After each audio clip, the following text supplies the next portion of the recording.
জনতার সেবক যখন নিজেই বিতর্কের কাঠ গড়ায়, তখন সাধারণ মানুষের দীর্ঘশ্বাস আকাশ ছোঁয়া। ঢাকা ১৯ আসনের সংসদ সদস্য ডাক্তার দেওয়ান মোহাম্মদ সালাউদ্দিন বাবুর নির্বাচনী এলাকায় এখন অস্থিরতার সুর। আলতাবনগরের স্বপ্নদ্রষ্টা রুবেল মণ্ডল কি তবে স্থানীয় রাজনীতির প্রতিহিংসার শিকার, নাকি এর পেছনে রয়েছে ভূমি দখলের এক গভীর নীল নকশা? ঘটনার সূত্রপাত একটি কবরস্থানকে কেন্দ্র করে। স্থানীয়দের দাবি, রুবেল মণ্ডল নিজের অর্থে কেনা জমিতে এলাকার মানুষের শেষ ঠিকানার ব্যবস্থা করতে চেয়েছিলেন, কিন্তু বিপত্তি বাঁধে সেখানেই। অভিযোগ উঠেছে, আবুল কালাম আজাদ নামের এক ব্যক্তি নিজের কেনা জমির দখল ছেড়ে নজর দিয়েছেন কবরস্থানের এই পুণ্যভূমিতে, আর এই বিরোধে ঘি ঢেলেছে স্থানীয় প্রভাবশালী মহলের ইশারা।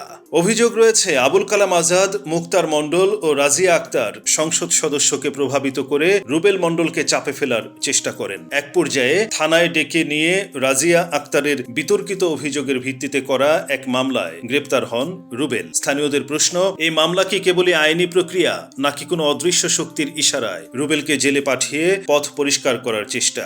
সত্যের সন্ধানে জাগরণী টিভি গিয়েছিল এমপি ডাক্তার দেওয়ান মোহাম্মদ সালাউদ্দিন বাবুর দ্বারে, কিন্তু ক্যামেরার সামনে মুখ খুলতে রাজি হননি তিনি। এই নীরবতা কি সম্মতির লক্ষণ, নাকি এড়িয়ে যাওয়ার কৌশল? ক্ষমতার দাপটে কি তবে চাপা পড়ে যাবে আলতাবনগরের মানুষের অধিকার? রুবেল মণ্ডলের এই আইনি লড়াই কি শেষ পর্যন্ত ন্যায়ের মুখ দেখবে? সাভার আশুলিয়ার মাটির নিচে চাপা পড়া দীর্ঘশ্বাস আর দখলের রাজনীতির আদ্যপান্ত নিয়ে আমাদের অনুসন্ধানী প্রতিবেদন এডিটরস ডায়েরি। পরবর্তী পর্ব দেখার জন্য চোখ রাখুন জাগরণী টিভির পর্দায়।